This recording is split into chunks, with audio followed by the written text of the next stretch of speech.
இடத்திலே நேற்றைக்கு உரையாற்றி விட்டு இன்னைக்கு காலையில் கிளம்பி நானும் மாவட்ட செயலாளர் சாதிக் அவர்களோடு இங்கே வந்திருக்கிறோம். ஆகவே முஸ்லிம்கள் பெருவாரியாக தமக்கு இழைக்கப்படுகின்ற அந்த அநீதிகளுக்கு எதிராக அவர்கள் களத்திலே நின்று போராடுகிறார்கள். நாம் இந்த கிராமத்தில் பங்கெடுத்து நாளை தென்காசியிலே அதே மாதிரி பாஜகவை, மோடியை, அமித்ஷாவை கண்டித்து நாளைக்கு மாலை தென்காசியிலே ஒரு ஆர்ப்பாட்டம், போராட்டம், அந்த போராட்டத்திற்கு அங்கே செல்ல வேண்டும்.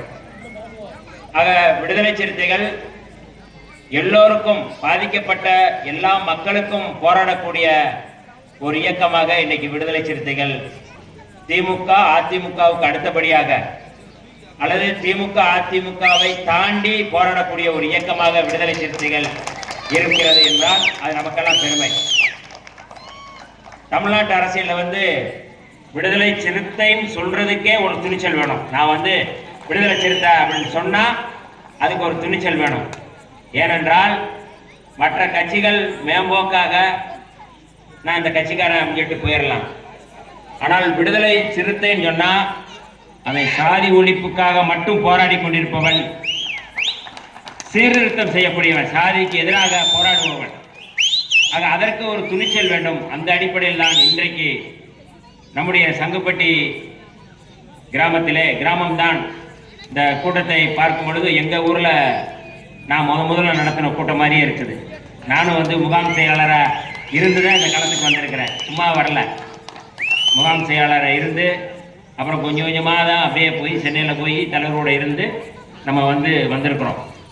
அதனால் எங்கள் ஊரில் நிகழ்ச்சி எப்படி, எங்கள் ஊர் இங்கே விருதுநகர் பக்கத்தில் அயன்ரெட்டி, இது சங்குப்பட்டி, எங்கள் ஊர் அயன்ரெட்டியப்பட்டி. அங்கே தான் தலைவரை வர வச்சு இந்த கூட்டத்தை நாங்கள் நடத்தியிருக்கிறோம். அண்ணன் எல்லாளன் அவர்கள் இந்த பகுதியில் தென் மாவட்டங்களில் போகாத இடங்கள் இல்லை.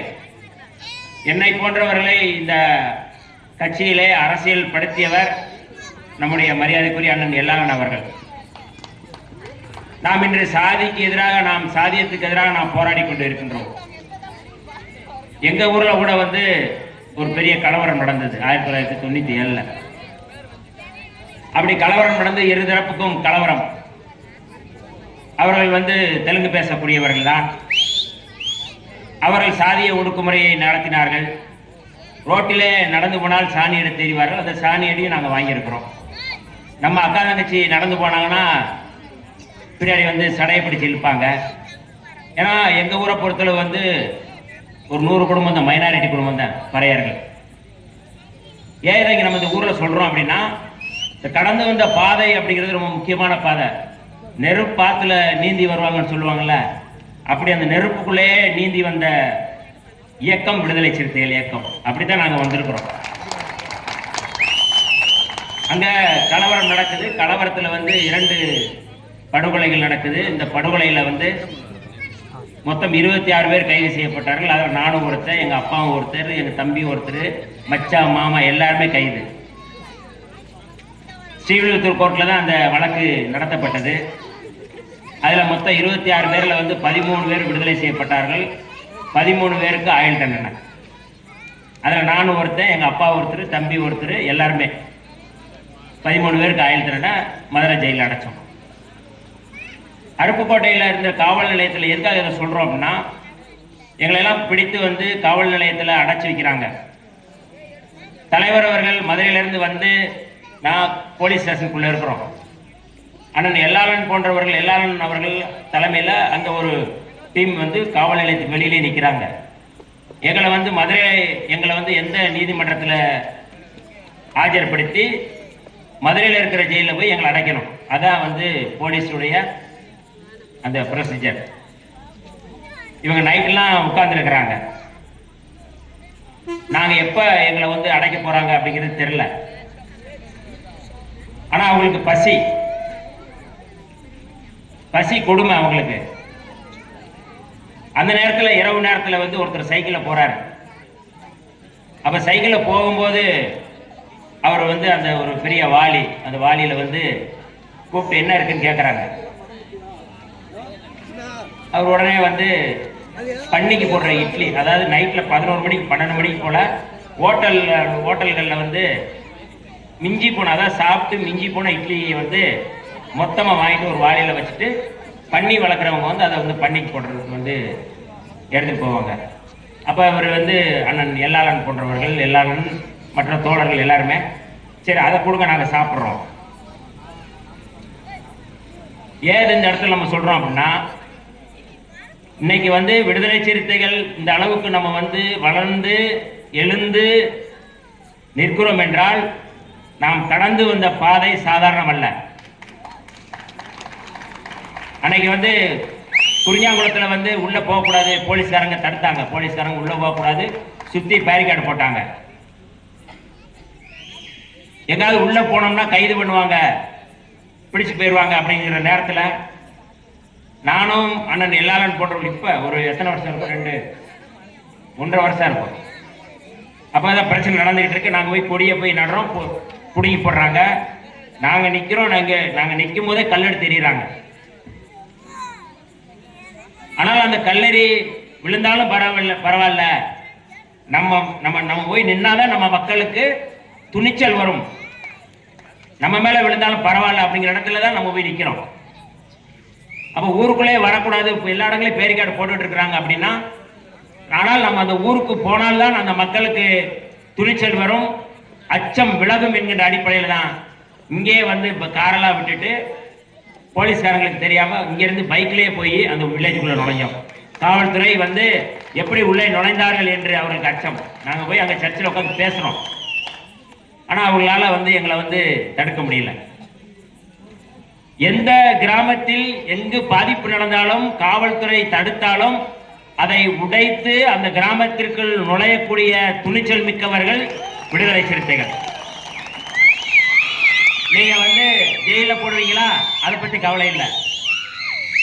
எங்களுக்கு ஆயுள் தண்டனை கொடுக்குறீங்களா, அதோட நாங்க முடங்கி இதோட நாங்க வரமாட்டோம், ஐயோ சாமி எங்களை ஆள விடுங்கன்னு சொல்ற இடத்துல இல்ல.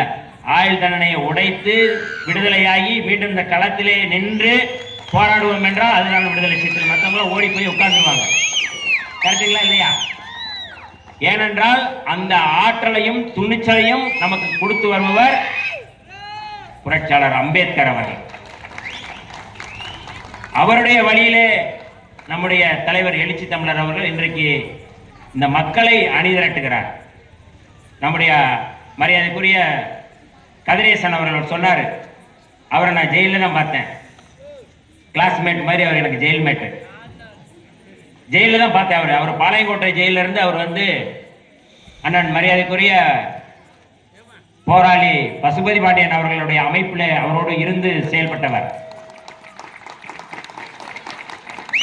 நான் காலையில ஒரு அதிகாலையில ஜெயிலில் வந்து என்னன்னா, உங்களுக்கு எல்லாருக்கும் தெரியும், அதிகாலையில் ஒரு 5:30 to 6 மணிக்கு லாக்அப் திறப்பாங்க. அப்ப திறப்பதற்கு முன்பாக ஒரு 5-6 பேரை வந்து அங்க உள்ள ஜெயிலில் வச்சு அடிக்கிறாங்க. பொதுவாக ஜெயிலுக்குள்ள போன உடனே முதல்ல வந்து உள்ள நுழைஞ்ச உடனே அட்மிஷன் அடி, அதெல்லாம் நாங்க வாங்கிட்டு தான் உள்ள போவோம்.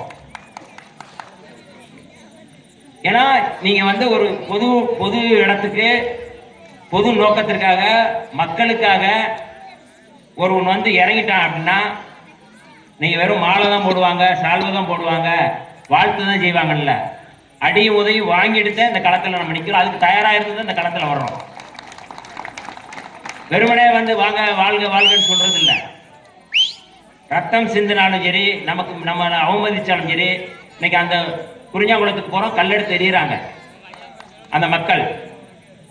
ஆனால் அந்த மக்களுக்காகவும் நம்ம போராடுறோம். அவர்கள் எறிகிறாங்க, ஆனால் அவருடைய பிள்ளைகள் படிக்க வேண்டும், அவர்களுடைய கல்விக்கு இடஒதுக்கீடு வேண்டும் என்று நாடாளுமன்றத்திலே பேசியவர் நம்முடைய அண்ணன் திருமாவளவன் அவர்கள். அவருடைய குழந்தைகளுக்கும் யாரு கல்லெடுத்து எறிகிறாங்களோ அவர்களுக்காகவும் நம்ம போராடுறோம். அப்படிதான் வந்து நம்முடைய கதிரேசன் அவர்கள் என்னோடு அங்க அறிமுகமானார். அப்ப அவர் பேசும்போது இந்த மாதிரி நானும் விடுதலை சிறுத்தையில் இருக்கேன், அவர் வந்து வேற ஒரு அமைப்பில் இருக்கிறாரு. ஆனா 2 பேரும் பேசுறோம்.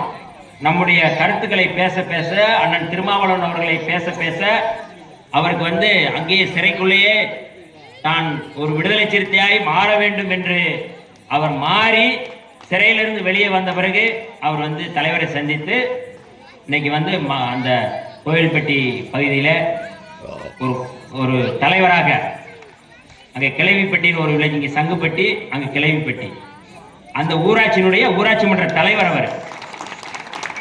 அவர் ஒரு தலைவராக இருக்கிறார். இன்னைக்கு என்னை போன்றவர்கள் இன்னைக்கு இந்த களத்துல தலைவர்களாக இன்னைக்கு நிக்கிறோம் அப்படின்னா அதற்கு காரணம், அதை வடிவமைத்தவர் நம்முடைய தலைவர் எழுச்சி தமிழர் அவர்கள்.